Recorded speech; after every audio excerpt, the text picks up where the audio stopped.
Iya. Jadi begini, kami ingin katakan Pak Jokowi, Anda belum selesai dengan kami. Iya. Negara Indonesia ini adalah negara Pancasila, sila kedua kemanusiaan yang adil dan beradab. Ketika Bapak Jokowi menjabat, banyak sekali pelanggaran-pelanggaran HAM, pelanggaran-pelanggaran kemanusiaan yang terjadi. Berapa banyak ulama-ulama kami yang dipenjarakan? Berapa banyak para tokoh-tokoh yang dipenjarakan? Berapa banyak para aktivis yang dipenjarakan? Dan berapa banyak para mahasiswa yang dipenjarakan? Hari ini kita melihat guru-guru kita sebagian masih ada yang dipenjara. Ustadz Gus Nur masih ada di penjara. Orang-orang soleh, orang-orang baik dipenjarakan di masa rezim Bapak Jokowi. Habib Rizik jahatnya di mana? Beliau hanya mengatakan bahwa beliau baik-baik saja kok di penjara. Habib Hanif orang baik. Ulama-ulama yang lain orang baik. Bukanlah orang-orang yang mau merusak negeri ini. Saya sendiri, perempuan. Saya juga kena juga. Kemarin betul kata Bang Refli. Saya mengkritik Menteri Agama yang menganalogikan suara azan dengan suara gonggongan anjing. Ibu tahu saya dikenain deliknya apa? Deliknya itu merekrut dan memperalat anak untuk kepentingan militer. Bayangkan, saya merekrut, memperalat anak untuk kepentingan militer. Pegang senjata aja kagak pernah dikasih delik itu. Subhanallah. Saya kemarin betul-betul belum selesai saya dengan Bapak Jokowi. Kenapa? Di masa kepemimpinan Pak Jokowi, kami yang kemarin dipenjarakan hari ini masih akan menuntut kepada Bapak Jokowi untuk meminta keadilan. Walaupun hari ini sudah selesai, nanti dilanjutkan dengan Bapak Prabowo, tapi kita belum selesai. Kenapa? Ketika peristiwa 21-22 Mei, berapa orang anak bangsa yang menjadi korban, nyawanya melayang, termasuk salah satunya adalah Harun Ar-Rasyid yang berusia 15 tahun. Di masa kepemimpinan Bapak Jokowi, terjadi juga pelanggaran kemanusiaan. Terbunuhnya pengawal Habib Rizik 6 orang. Sampai hari ini kita masih menuntut keadilan. Kenapa? Karena pelakunya divonis bebas. Negara macam apa ini? Saya melihat jasadnya 6 syuhada itu.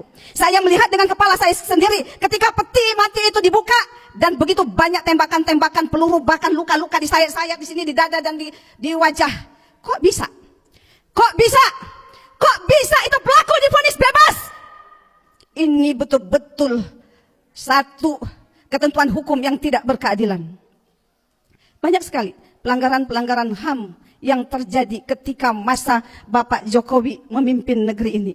Jadi ingin saya katakan, kami yang dulu di penjara, hari ini yang berjumlah 400 lebih, mungkin kalau kita jumlahkan ditambah dengan korban-korban pada tanggal 21-22 Mei itu ribuan yang dipenjarakan di rezim Jokowi. Pak Jokowi, Anda adalah mencari rekor terbanyak memenjarakan rakyatnya. Anda belum selesai dengan kami. Dan kami tidak pernah akan terima ketika kami diponis dengan tidak memberikan rasa keadilan. Kenapa? Karena negara ini adalah negara demokrasi. Negara ini menjunjung keadilan. Walaupun Bapak Prabowo nanti menjabat, kami pun akan meminta, wahai Bapak Jokowi, di mana ijazah asli Anda? Sampai hari ini, guru kami, Ustadz Gus Nur masih di penjara. Apa susahnya Anda memperlihatkan ijazah aslinya? Clear semuanya kan?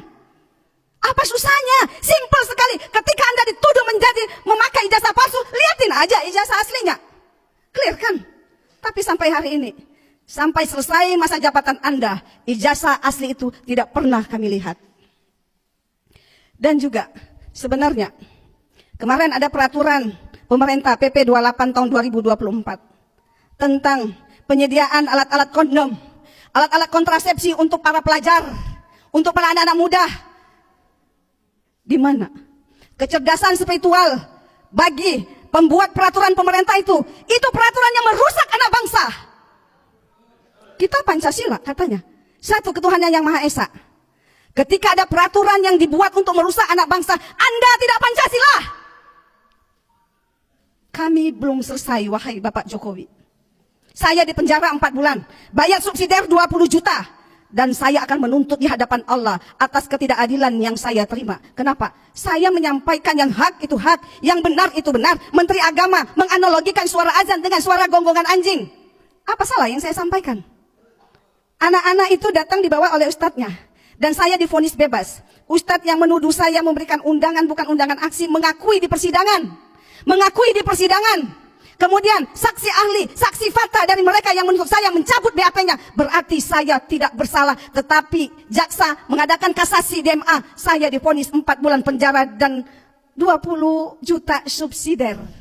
Apa yang harus saya ganti? Saya bukan koruptor. Saya tidak mencuri uang negara. Saya harus membayar 20 juta subsidiar dan harus merasakan begitu dinginnya jeruji besi dengan meninggalkan anak-anak saya yang hari ini juga hadir di tengah-tengah kita. Maka yang terakhir, kami terus terang aja para tokoh-tokoh sekalian. Sebenarnya kami emak-emak hari ini hampir kami setiap turun ke jalanan. Kami meninggalkan dapur-dapur kami karena kondisi hari ini, kondisi ekonomi dengan banyaknya masuk TK Cina, sementara Indonesia banyak pengangguran. Kami emak-emak meninggalkan dapur-dapur kami dan berharap para tokoh-tokoh membersamai kami ketika kami ada di parlemen jalanan. Tapi sampai hari ini yang ada diskusi lagi. Diskusi lagi. Diskusi lagi di ruangan seperti ini. Yang kami mau adalah bantu kami. Bersamai kami. Wahai para tokoh-tokoh bersama emak-emak ada di parlemen jalanan untuk menuntut itu seorang yang namanya Mulyono. Jadi naas sekali. Karena saya adalah korban. Kami melihat semuanya ini dengan mata, dengan hati. Ketika seorang ibu tersentuh hatinya karena faktor kemanusiaan, maka bagi dia tidak ada yang kami takuti. Yang penting, pertama, tidak ada pelanggaran aturan di negara kita yang kita langgar. Yang kedua, tidak ada syariat Allah yang kita langgar. Maka tidak perlu takut kita semuanya. Karena apa? Kita berjuang. Hari ini mati, besok mati, sama aja. Berjuang mati, enggak berjuang, kita juga mati. Maka dari itu kami meminta kepada para tokoh-tokoh, ayo bersamai kami. Ada 3 tuntutan hari ini. Adili Jokowi, tuntut itu Fufu Fafa, dan bebaskan ulama yang masih di penjara. Terima kasih. Assalamualaikum warahmatullahi wabarakatuh.